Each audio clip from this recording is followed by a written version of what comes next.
Hi, Jack.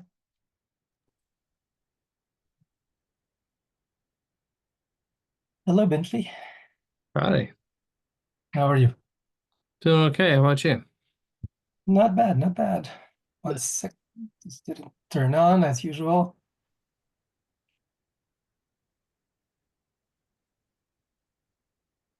I don't think I even watched the, la the last meeting. So Uh, we're all doing our things these days, and I'm afraid that last meeting wasn't.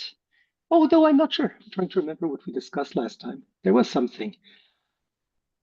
I don't have that much to report right now myself. A lot is happening, but CDL stuff might be uh, not, no announcement yet. Um,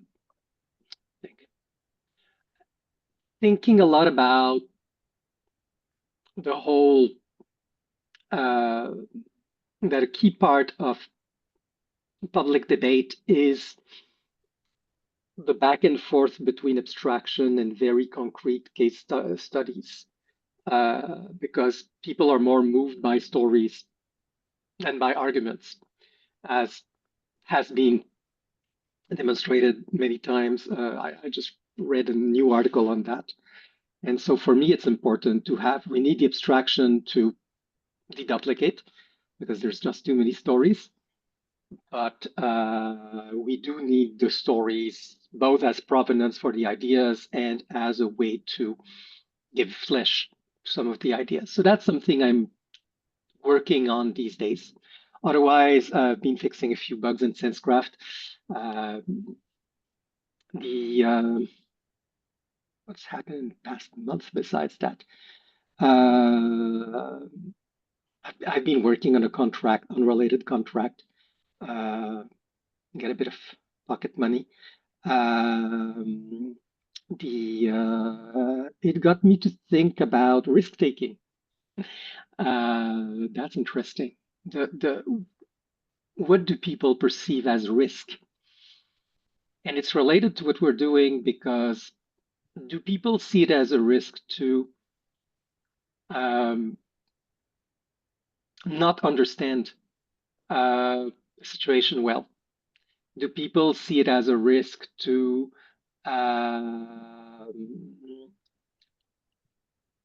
take a false maneuver because they didn't plan enough, because they didn't watch enough while it's happening, because they didn't do the postmortems to keep up on the evolving situation? There's a whole question if we're thinking about learning organization and social learning, where do people perceive that the social learning matters? Uh, it's a bit remote, but I do think it's in terms of persuasion, it might have relevance. So those are the main things I have to report. Nothing that much. Hello. hey, Carl. Well, was just going through a lot of unrelated um, news on my side. Nothing's absolutely central to CDL, but that's where I was. So I have thoughts on almost everything you said. Oh, Maybe not okay. good thoughts, but thoughts. It's interesting. I always kind of bristle a bit at stories. Like they are effective. Um, but I'm not sure if it's the fact that or I was speaking about the link between stories and abstractions, and abstractions. and Yeah, stories yeah. being It's more like persuasive. stories are effective, abstractions are effective, but so are, in the same sense, diagrams, right? Um, you see a good chart that if people understand it, some people glaze over at charts. Um, and if, they say a picture's worth 1,000 words, I just kind of think of it, it's the art, our brain at some point gives up at a certain level of complexity Details. or complicatedness, like the number of moving parts that you have to keep track of in short-term memory. And I think that's only important because a lot of times people use story like it's the only thing that's ever convinced anybody of anything. They seem to overemphasize that. It's kind of like I think there's a lot of techniques out there, and no one in here is going to argue at this point, but I think there's a lot of techniques that even use similar principles of what the story does. Like a story is often an encapsulation of a single event that typifies the thing. So in a way, I'm not sure if abstraction is the right word for that, but it almost is, right? It's a prototype, Yeah, archetype. A good exactly. story is a good illustration. Uh, Yeah. Go on. I'll go deeper on that. I Anyway, think so it's yeah, because I, important. I find that in the work that I was doing when I had time to do it, it works on a lot of the principles that works in stories, the nuggets of why stories work, even though it's definitely not anywhere close to a story. But it also uses some things in diagrams where you get to see things in relative sizes to get an intuition. And then also you talked about how people like the risk of not knowing and stuff like that, or looking into things. I'm starting to think a large portion of society is almost completely intuitive. Um, I don't think they've ever been or ever had a need to, I don't know. There's this thing that I kind of do anytime before I talk where I say it over in my head and I go through two or three iterations before the words come out. And I'm finding there's a large portion of people that don't have a need for that in 90% of their cases because their intuition is so well trained that they can basically go from generation process in their sub brain and it just comes out their mouth and it's gonna work. So them putting in the effort, and a lot of times I'm over analyzing. So you could talk about that. But then when it comes down to where there's a situation towards too complex for their brain to handle in that kind of short-term swap memory, they have to use increasingly wider and wider heuristics that have a lower accuracy rating to the extent that when you talk to them, like I'm trying to explain to doctors why they need to take blood out of my body. I'm suggesting bloodletting, basically. Um, and I've explained, I've walked through the logic of the reason why this is the right decision, even though it's not medically necessary, which I don't even know what they mean by that. Um,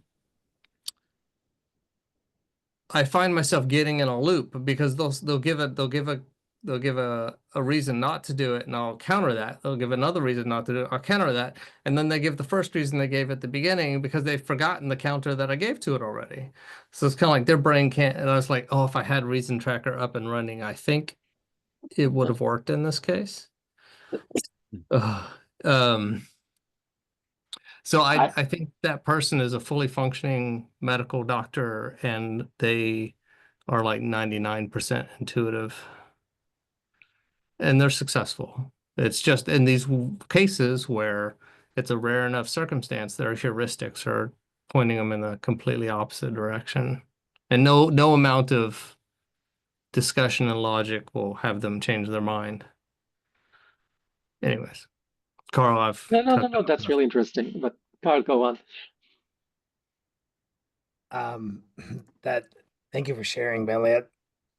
First of all, it sounds frustrating. I was able to find a doctor that had had enough patience with the situation that she said, yeah, we'll just take out a pint of blood every 6 months. Oh, that's great.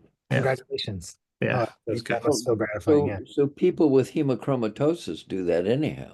Yeah, and that's what we have. It's just technically it's not I only have one of the genes, not two, and I the have only standard one. guideline is you don't do anything, you handle it through diet. Yep, The I have standard only one. guideline doesn't assume someone's been eating processed red meat for 5 years straight with nothing else.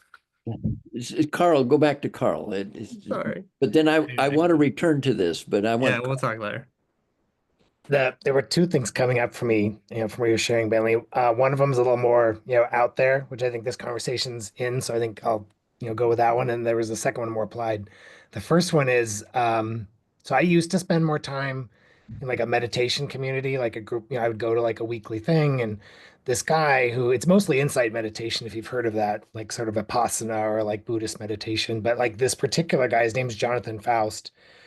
He's also interested in a methodology called focusing. What it is, it's a pair activity where one person basically is the focuser and they're sort of like talking out loud, and the other person's sort of listening and trying to give like light feedback, kind of like there's the mirror. Mirroring. Yeah, mirroring, exactly. And what the sort of foundational sort of like explanation of focusing is, this guy, now I forget his name, Eugene something. Gendlin. Finley, yeah, what was it? Gendlin. Yeah, Ginlin, that's right. He's describing his like research, and this is probably going to bore Mark Antoine. Sounds like you're familiar with it. But he's describing his research where he's trying to figure out like how people like make intuitive decisions, or maybe actually make Mark Antoine may remember it better. It's been a couple of years since I looked into it. But he like describes this particular situation where this woman's like, I think, a therapy session, and then she's describing some situation, and the therapist is kind of like, oh, so you were like angry, and the woman like pauses, and she's like, no, it's not quite right. She's like, no, I was disappointed.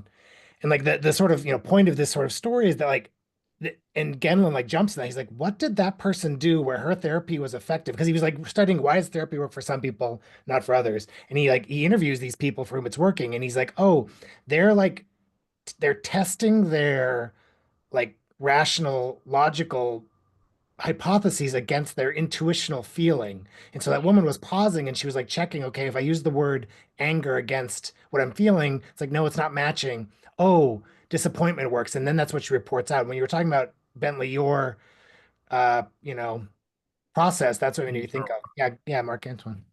No, absolutely, almost absolutely right. But I want to add something important, which I think is important in my reading of focusing, is something he said is really capital for these people to get something out of therapy. And yes, that's what he was doing, was not only not staying at the level of ideas or emotions, but going into physical feelings.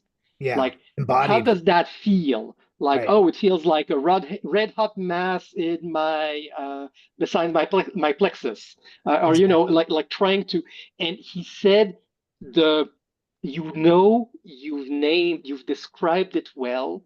You've described the feeling of the emotion well, the physical feeling of the emotion well, when it starts to shift. Because when you've named it right, at some point the feeling shifts, and that's when you've really touched what the emotion feels like. That was quite fascinating. I did do a bit of focusing, not maybe not as much as you, but I did read a bit extensively because I was curious about the psychological mechanism. Gendlin is fascinating. He has this whole theory of how he calls it philosophy of the implicit, about how we, oh, missing Bentley has an issue, how we arrive at new concepts, and how we name new concepts, and how we like turn around a bunch of concepts and unpack a definition until we can say, okay, this is what we really mean. It's a kind of not exactly phenomenology. It's a way of naming new things. Galen is really fascinating as a thinker. Anyway, uh, where were you going with focusing? Oh, well, that was just my first sort of it touched on to remind me of that. I will mention the second thing. So the other thing it kind of made me think of is this idea of the story. And I don't know if I missed the very beginning intro, so it might be a little off with how I understood the conversation, but this idea of the story versus the abstraction, it also touches on me what I've been working on like for the past 6 months with this browser extension for argument mapping, in the sense that the argument map is a single thing that like one person or like a trusted group can work on. And it's in some degree a little bit of a response to some of the frustrations I have with tools like Kialo. So I can, not necessarily any shade against Kialo, because they're doing, it's wonderful the way they've had the success that they have had or are having. But as a newcomer to a map, there's very much like a like take it or leave it sort of feeling with the moderators. Like it's sort of the subreddit moderation approach where the people who started the subreddit and who have become the mod or the current moderators, they're really dictators. And I don't mean that like in an offensive sense. Like in some sense, the dictation is, it's good because they have a high uh motivation to like, keep adherence to rules and so on. But like if you have a slightly different feel, like, oh no, I really think this proposition belongs over, or this claim belongs over here, or no, I really don't think those are the same. Like, yes, you can try and convince the moderator that they shouldn't, move the thing in the graph, but because it's a relatively large group, with this one shared representation, like you kind of ultimately have to either convince the moderator or accept their change. And what I liked about this mapping tool that I've been working on is it's a single thing, but also it needs a way to connect to other people's stories. Like if I have my own little map and it lays out why I think such and such is true, it's like, okay, but who else is talking about this or something similar? And why did they say the opposite or something related? So yeah, it's a place I haven't explored that connection, but Howju, that larger system, which everyone kind of shared, that was sort of like the larger system. And now I don't know if I'm ready, but maybe in the next couple of months I would be interested in looking at, okay, now how do I find semantically similar, across a map and and show people, oh, you're talking about this, but just so you know, there's this other map that someone published that's talking about it similarly, and here's a justification they gave against what you say is true. Click here if you want to explore further or add it to your map, something like that. I'm delighted to hear this, Kyle. Sorry, Jack, I'll go. This is exactly the kind of thinking that got me into hyper knowledge. Yeah. Exactly. I was in this company that sold very expensive consultants to do the sense making around a conversation. And it's like, no, it should be emergent. And what if you don't agree? And if you want to propose a refactoring of the understanding tree, because the practice of one very good consultant, I knew, not consultant, but community manager really, was to propose a kind of outline form of here are the emerging ideas, but he would do it over and over and over again. And every time it was a novo, which means it could be totally different. And here's the new shape of the new diagram of what's happening, given the new interventions. And he said there were often the map triggered comments that would question the map, that would bring a Copernican revolution in the understanding that would trigger a new map. It's very important to have these competing maps and to be able to map them against one against the other. And that was how I started getting into the whole question of how do we align? Well, is it approximately similar, exactly similar? Because lead application is one thing, but the reality is, no, there's often fine distinctions. Do they matter? Do they not matter? When do they matter? And this has to be negotiated itself.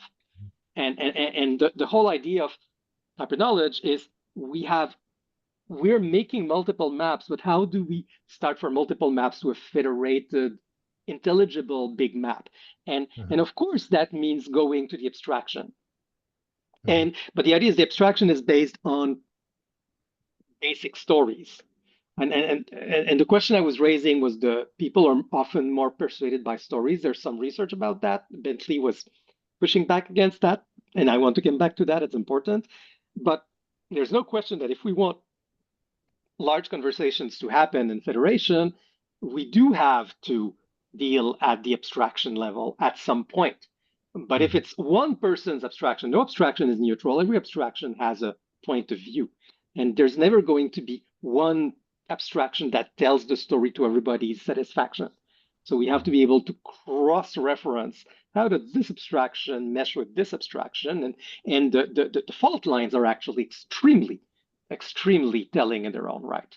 But that was the beginning of my hyper knowledge journey, thinking about the multiple, how to align these points of view. So I'm so happy to hear you say that.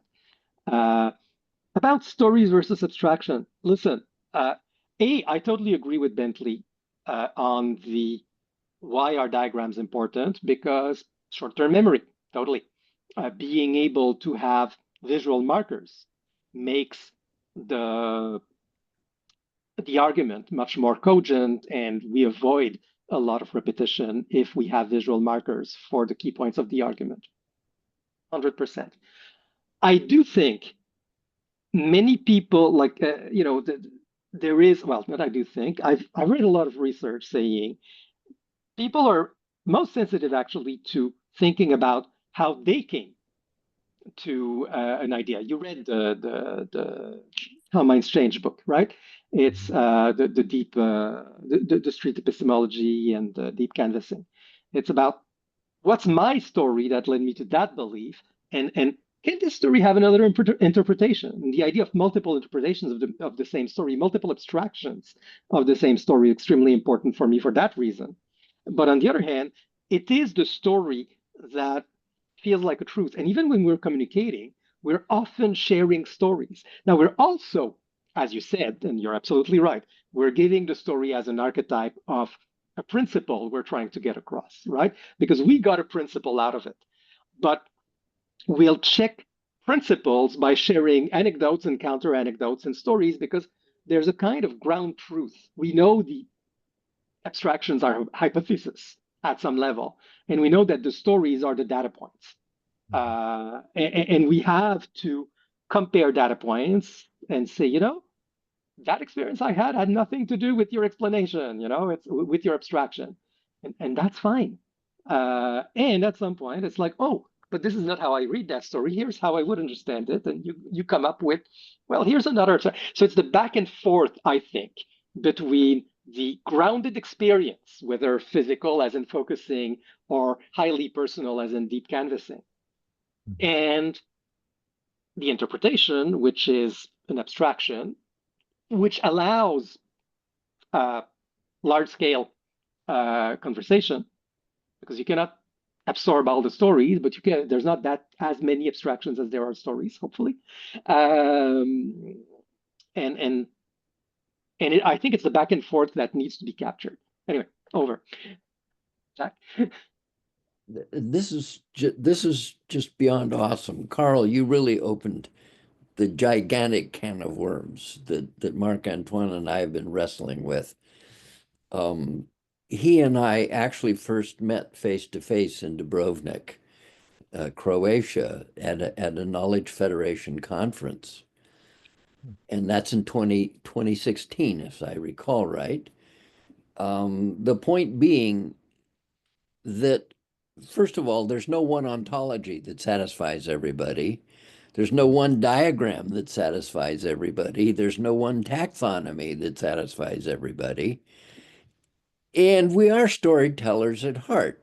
Go all the way back to the caveman days. That's what we did.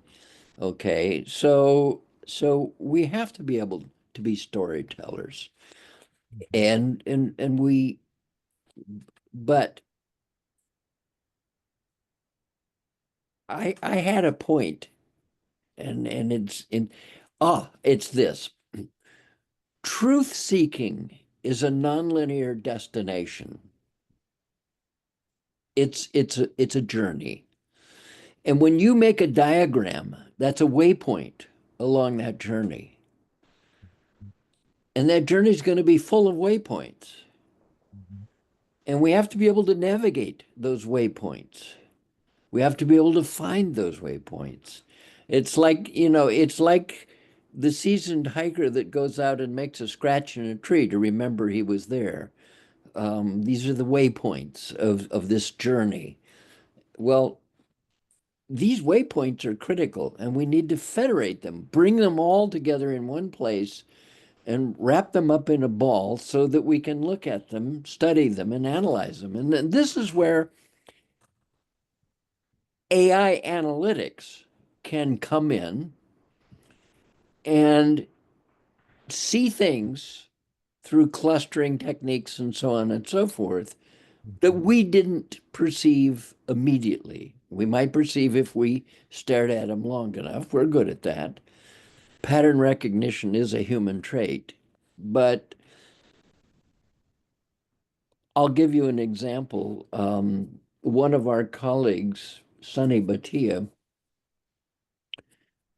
did his master's thesis by using an LLM to do alternate clustering and hierarchical clustering on the Taiwan data from Polis. If you're familiar with Polis, you know that there was this tremendous democracy movement using Polis. In fact, Polis was built for Taiwan. It was for that effort.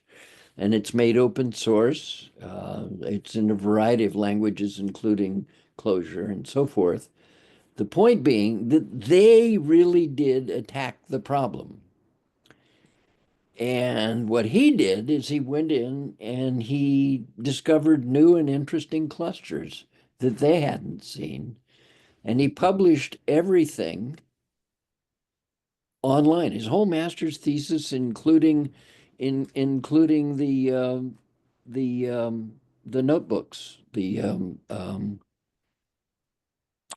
Python notebooks are there, and it's open source. I think he gave it an Apache 2 license, which means take it and use it and modify it and tweak it. Play with his prompts and do your own experiments. And it's at a website called argmap.batia, BHATIA .dev. We did show it in the. Is it Argumap or Yes, no, no, it's ArgMap. I got it. We did discuss it in CDL before. I did show. Yeah, and my point is the whole thing that Marc Antoine came away from Dubrovnik with was we need to find a way to do this federation. The Knowledge Federation conferences were started by just topic mappers. We recognize the idea that a topic map is like a basically an index of the web. And it has these roadmaps among ideas and so on and so forth. Today, Google popularized the term knowledge graph, but unfortunately, they popularized a knowledge graph that is a concept map, not a topic map. A concept map is one in which the arcs are labeled, but that's as far as they go.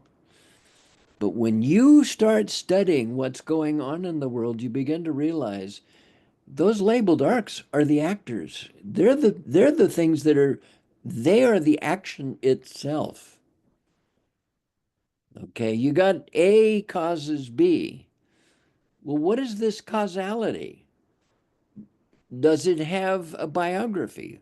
How do we know it? So the labeled arcs have to be topics themselves. And topic maps allow us to do something that ordinary graphs don't do, and that's make the arcs as topics. That's what Marc Antoine is. Marc Antoine, that's kind of what you've highlighted about you really enjoying about debate map, right? That it's what do we call well, we've called it in one setting like reified justifications or something, reified relations, something like that. Yeah. The idea that you can talk about, does this link make sense? He calls it a relevance link, but it's really a link to the argument link, saying this argument link, maybe it's not, I'm not debating, you're saying here's a pro. I'm not debating that your pro is true. I'm debating that it's relevant to what you're trying to prove. It may well be true, but it's a non sequitur. You're debating the link, not the proclaim, and that's really important. But that's one case among many. Like if you look at how people argue, people use metaphors all the time. When you're talking about, is this a valid metaphor? When? How? Like, is this a valid simile? Or not a metaphor, but let's say a simile. Is this situation really like this one? Well, you're talking about, well, does this entity in this situation really play the same role as that entity in that situation? Right. And again, you're speaking about the link. And you need to be able to talk about the link, to argue about the link, They will, I don't buy your simile. But anyway, that's a whole other layer. Sorry, Jack, I cut you off, but I just want to make sure I was both following and also that I understood like the relation correctly. I think you do. Let me take you back to the primitive of this. If you tease open a living cell, a paramecium or some creature you found in water, and you put it under a microscope and you blow it up really big and you take some little things and you poke into it, you open it up and you count all the pieces. You can't put it back together. Why is that? Entropy? No, that's one way to think about it, yes. But what happened is you broke the relationships. Mm-hmm. And you can't take micro tweezers and put them all back in place and have the relationships reestablish. Mm-hmm. Okay. It's the relationships that count. Mm-hmm. Some of them are positional, some of them are causal, some of them are whatever. But it's the relationships. And it's not just the relationships of the parts inside the cell, but their relationship to their environment, the context in which they exist. Break that and you kill the cell. Mm-hmm. Okay. So we have to study the relationships. That's the point of a topic map being a knowledge graph that says, okay, you can worry about all the other actors, but the big actors are the relationships. Those are what we want to understand. Why are they there and what do they mean and how do we know that? How do we know that? Okay, so there's this big glob of your graphs, belief maps, all around, orbiting around some relationship. That's what Marc Antoine wants to federate, bring together so that we can analyze them and find the similarities and the dissimilarities. I just want, I was at a conference by Nora Basin about relationships, and she had this beautiful illustration. I just want to show that quickly. Uh, Yeah. Who is it in this orbit? is this is a painting, and these are the same strokes of the painting classified by color.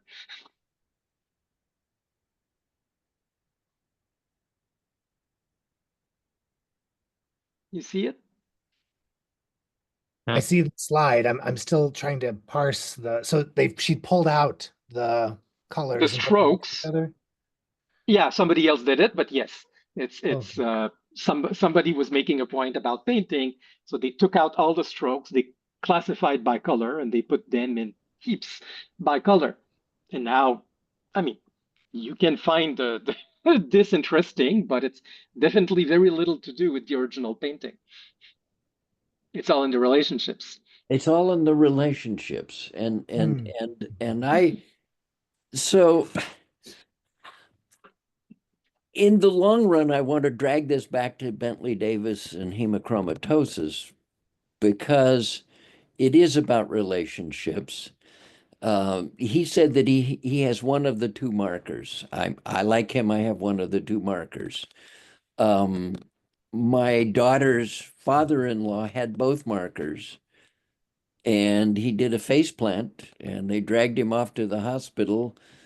And it turned out that a hematologist was on call at the E room and looked at his color of his skin and said, I can fix him. He knew exactly, just by looking at the color of his skin, that he was in what's called iron overload. And that's what Bentley is working about. So it's the relationship about the amount of iron in your body and your health and all of these other things. These relationships really, really count. Now, it's interesting that Bentley is arguing for bloodletting with only one marker. Um, I only have one marker, but I have another another gene that's of interest. And Bentley, I'm gonna argue Bentley should test for it. It's called the Philadelphia chromosome. Okay, I'll check that The, out. It's generally called pH plus. And I tend to believe, this is a belief, that the Philadelphia chromosome goes along with HFE. Okay, for those of you who don't know anything about this, what happened is there was this great Irish potato famine. And it turned out that that caused a number of people who happened to have the HFE gene to store iron and survive the potato famine. Hmm. In other words, the HFE gene got into the gene pool by accident, but it's there Got in selected. Ireland, and it saved lives. Well, what does saving lives mean? It means they survived to procreate Mhm. and pass the gene along. But let's face it, this is Northern Europe. So what happens is it spread into France and into Germany, into all of the basically white Northern European, because that's where a lot of intermarriages go. You don't find it in Africa, you don't find it in Asia, except rarely. But that's the intermarriage thing, okay? So what it is so HFE breaks into two markers. And having only one of them doesn't seem to be that lethal, but we don't know. It's not well studied. However, we're back to relationships again. If you have both markers, yes, you do sequester iron. It's just a given. Now, I first read about this in Discover magazine in about 1985. I was flying on an airplane to Dayton, Ohio, and I grabbed a Discover at the airport and was reading it. And they always have something from some doctor, some MD, about some life experience. And this one was the story about a guy who could not get through the airport metal detector naked. Because he had so Wow. much iron. That's Five, pretty bad. five That's true. pounds of iron in his Oh, wow. spleen, Oh, and concentrated. very concentrated. And so the solution for him was to a splenectomy, take it out. Okay. Now, my daughter's father-in-law, his solution was very trivial. He just does bloodletting. And also you don't eat high iron foods. That's all. But he's got the both markers. Now, Bentley has only one of the markers, and I only have one of the markers. I'm not sure we have the same marker, but whatever it is, for me, this Philadelphia chromosome seems to tag along. And the Philadelphia chromosome is associated with leukemias and with a particular lung disease called uh, alpha 2 antitrypsin. And we now have a single pill called Gleevec that wipes that out. Okay. I had leukemia in 1989. Now, my father died of leukemia in 1984, and his hematologist told me, you have nothing to worry about. This isn't familial. This is a relationship thing. So in 1989, I'm diagnosed with the same disease. Yeah, there's no leukemia gene, but HFE is sitting there in the background being a nasty asshole. So Bentley is totally right in being very concerned about it. Now I've gone I was diagnosed in January of 89, and this is what, 36 some odd years, 37 years away from that, and I'm still alive. I was told I was going to have a bone marrow transplant. Had I had that transplant, I would have died 20 years ago. Guaranteed. Why? Statistically, that's just the way it is. Hmm. What is a bone marrow transplant? They kill you and then they rescue you with somebody else's immune system.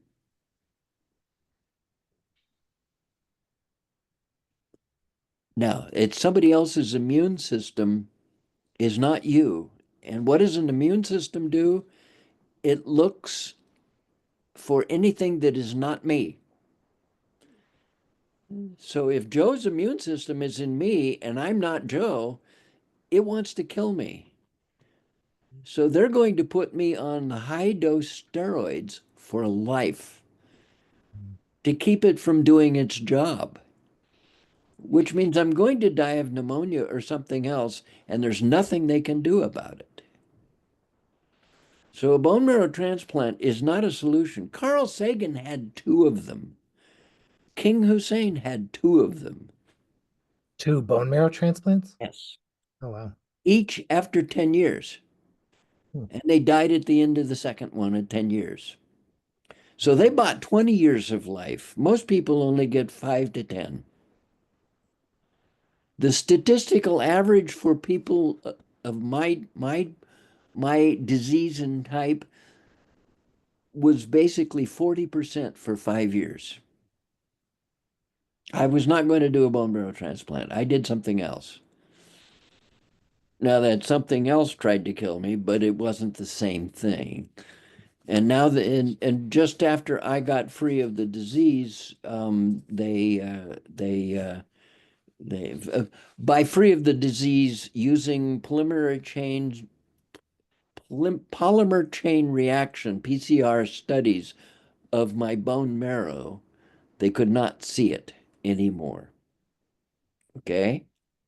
And they had to do that for 3 years. And then that was 2019. They decided I was free of the disease. I now have a hematologist that does a PCR study on me every 6 months, but it's done with peripheral blood. You don't have to go in and have a bone marrow aspirate, which is a needle in your butt and in your bones and blah blah blah. Now they just go and do a blood test, and 5 days later you get it back, and it's infinitely cheaper. So a PCR study for Philadelphia chromosome is what she runs on me. And now they're actually doing it on two kinds of Philadelphia chromosomes. And so Gleevec was the first that got it, and now there's a second Gleevec, and they're working on a third Gleevec because the thing mutates, it changes. What's Gleevec? Gleevec is a pill. Hmm.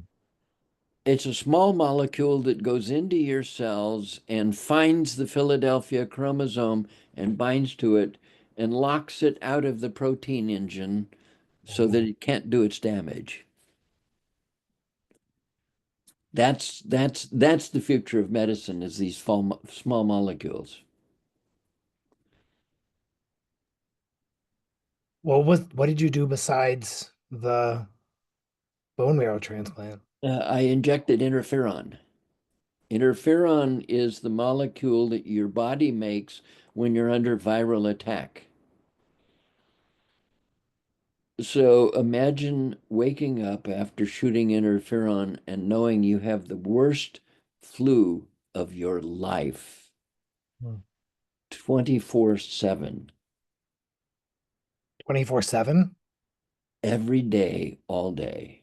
So are you still taking it? No, no, I stopped in 2017. But like decades you had to take that? Yep. Oh, geez. However, and this is the wonderful thing about the human body, it actually habituates it out after 30 days. You wake up one morning and you say, "Holy shit, I feel good." Hmm. You know, you're not 100%. You're not going to go out and jog 100 miles, but you feel good. About 30 days of flu. Wow. Yeah, it's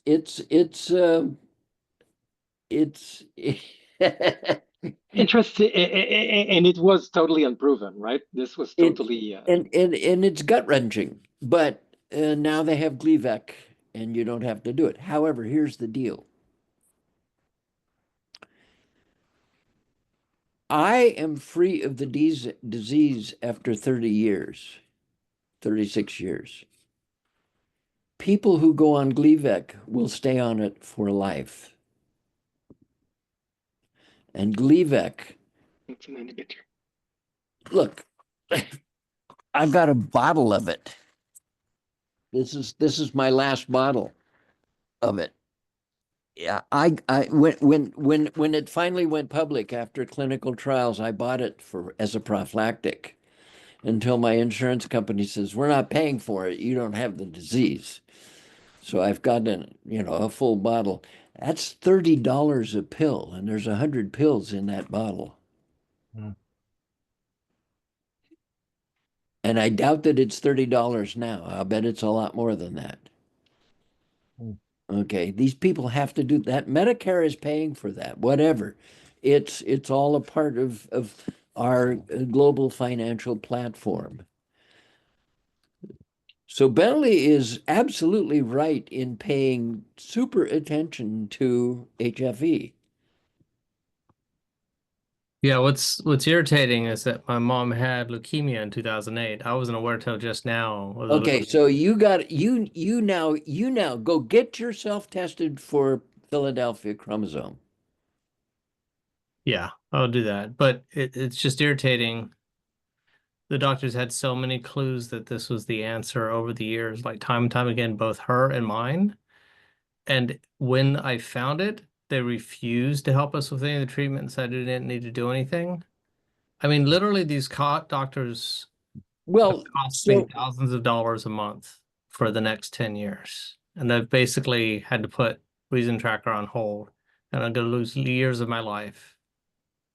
okay, and It's your mother still with unbelievable. us, or did she get on Gleevec?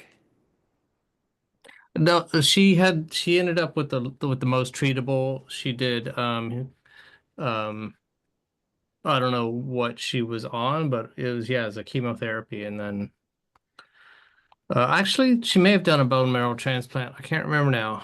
Oh my God. But they had to do phlebotomies every month for like 12 months.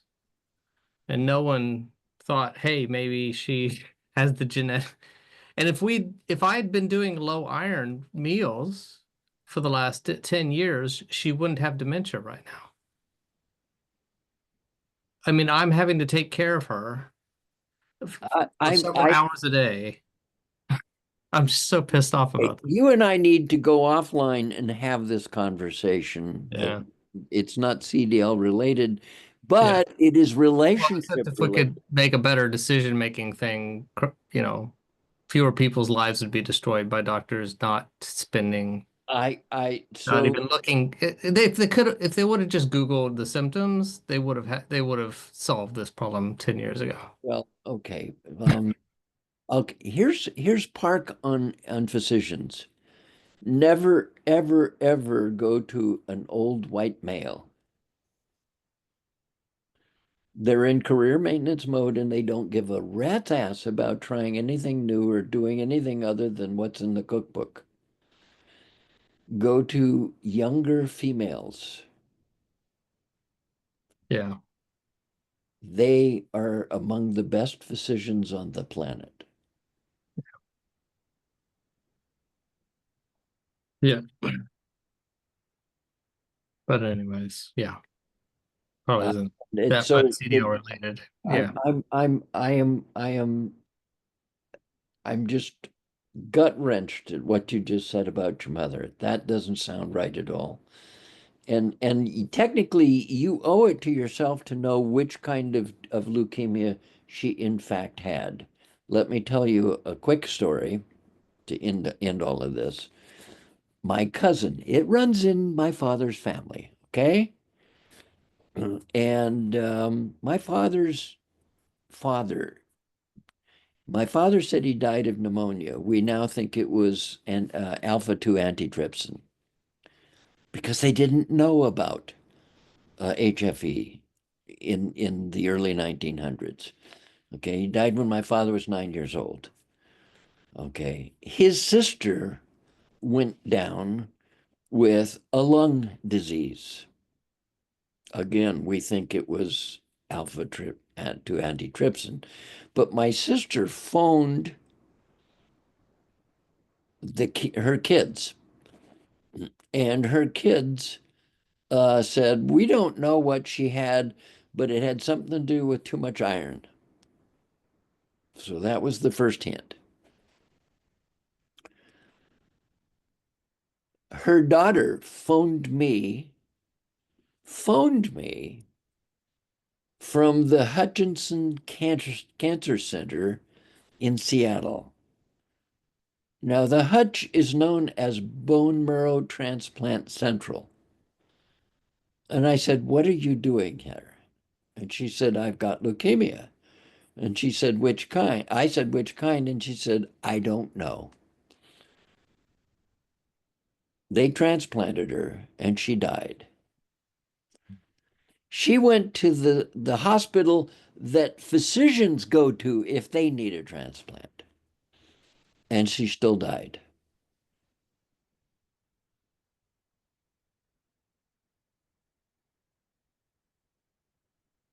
Yeah. So what I'm saying is it's wonderful that you are taking such an active interest in this. I can't give you any personal advice until I know which leukemia she had. I had chronic myelogenous leukemia. It's also known as chronic granulocytic leukemia, and it is the easiest one to cure. But That's the one. I mean, I don't know if they said hers was the easiest one to cure, so okay, well, that's what I was told by my physician. We'll cure it with a bone marrow transplant. And I said, "No, you won't." I fired that physician. yeah.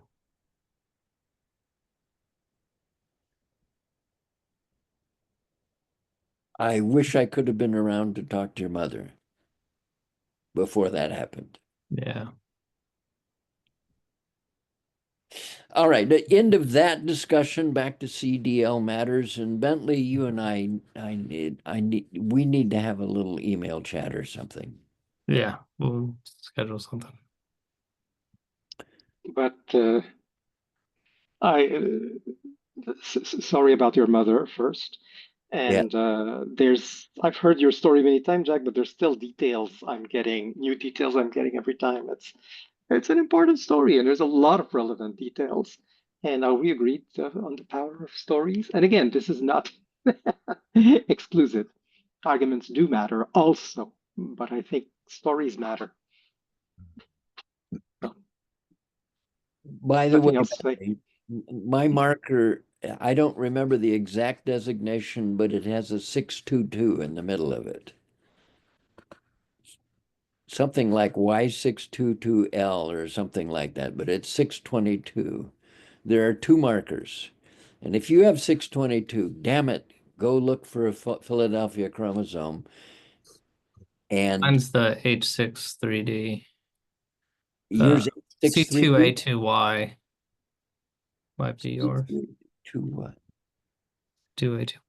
So there's 622 and wait, oh, maybe I'm confusing. All right. That's important. Let's work that out. Yeah. But do go and get it's a simple blood test now. And they might charge you $50 or $70 to do it, but get it. Okay.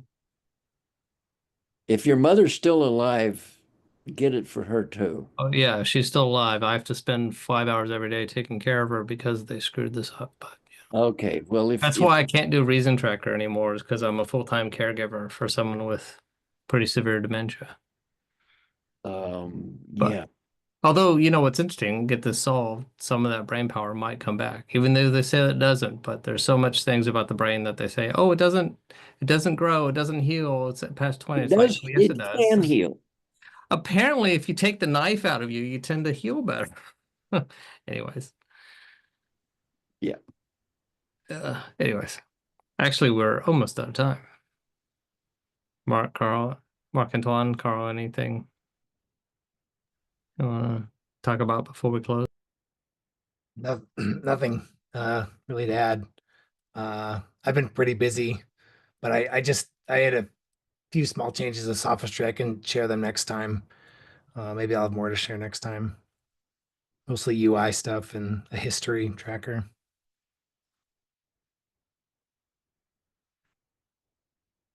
Not released yet. Still working on it.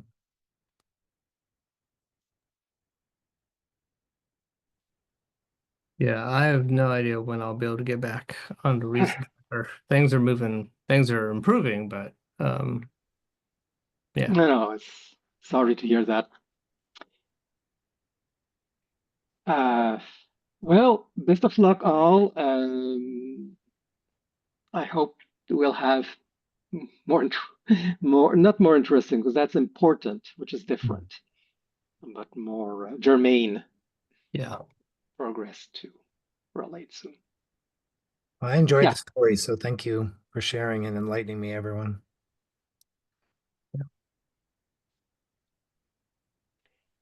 All right, cool. Well, then I'll go ahead and close it out. Thanks everyone for coming in.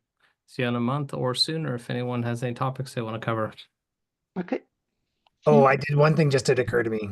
Sure. Sorry, just if you care about the auto merge space, I did attend their community meeting, their second one that occurred in February. Which space? Auto merge, Yes. CRDT. They Yep. are working towards a auth layer, so like a distributed auth, where you Nice. can control, which people you're federated with or syncing with, who can can either read your bytes. That's the first layer. Who can read but not write to the CRDT, or who can read and write.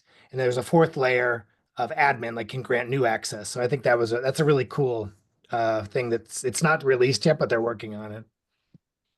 Is that, I'm curious, because AutoMerge I now see as part of InCan Switch, which I wasn't aware of. I think it's been the whole time. Has it? But as far as I know, it's always been associated. But yeah, maybe that was a development a while ago. And I know that Brooklyn Zelenka joined InCan Switch, and she's very much into the auth layer. Brooke's the So I person who wonder, presented about it. Yeah. of course, good. Mhm. She's amazing. Her work on authentication is of very high value. Yeah, it looks like it. Yeah. Yeah, I can share if anyone is interested enough in that, I can share the Zoom recording from that community meeting and the Keyhive, which is the name of the project. Keyhive begins at like 53 minutes, I think. I'll look for Keyhive. There's by the way, here's the Keyhive notebook. Yeah. I think and I'll see if there's more. Okay, yeah, it is Brooks' work. Absolutely, typically excellent. I'll look into the text, see where it's at. I've been following from afar the Keyhive, but I haven't looked at the latest development. Mhm. Thanks for reminding me. I know that Jack had found this recent thing on access control. What was it again? That looked interesting as well. Let me try to find it, because I think it's relevant to go through it if I can find it fast. If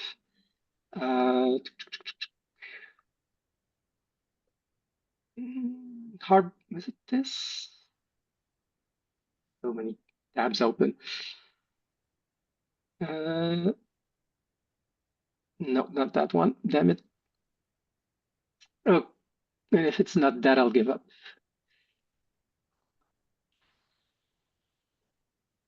No, interesting, but it's another one. Oh well, I tried. I'll try this last one.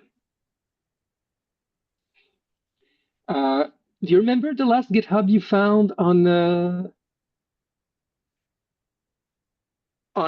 security aspects, Jack?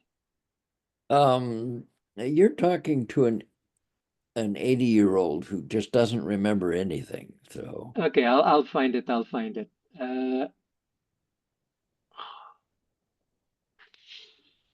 Okay, maybe I won't. I'll try one last thing. Oh, connectivity to servers being lost. I need to get that back. Okay, no, I'm not finding it. Apologies. We'll share I'll it in the try. Discord if you find it. Oh yeah, good point. Looking for one last place. Yeah, got it. Racine. Uh, uh, sorry, took me a while. oh yeah, yeah, that came to us today Yes. from another group that's doing similar work. Oh, and by the way, we should definitely give a pointer to their work. It's interesting and We relevant. we really should. It's two kids in Paris, France, that are doing some totally awesome work. They're basically they've based their work on Polis. And Racine they're funding an extension to Polis to change some, For provenance. yeah, provenance. And uh, so we need to, if you look, you notice it's called, it's the Z Quorum. Okay, Agora Citizen Network. This one. Yeah, that's them. They're very thoughtful. So they're doing a kind of Polis, but more lightweight, playful. Like they're using Polis engine, but they have a more lightweight, playful interface on the mobile for the Polis process, or lightweight Polis process. Wow, cool. Thank you for sharing. And you'll find the code on Zcorum also, the GitHub organization. Okay, so no, that's I'm glad I thought of that, of sharing that. It's relevant. All right, guys. Yep, I'll go ahead and end the call. See you guys next month. Thank See you you. guys Okay. later.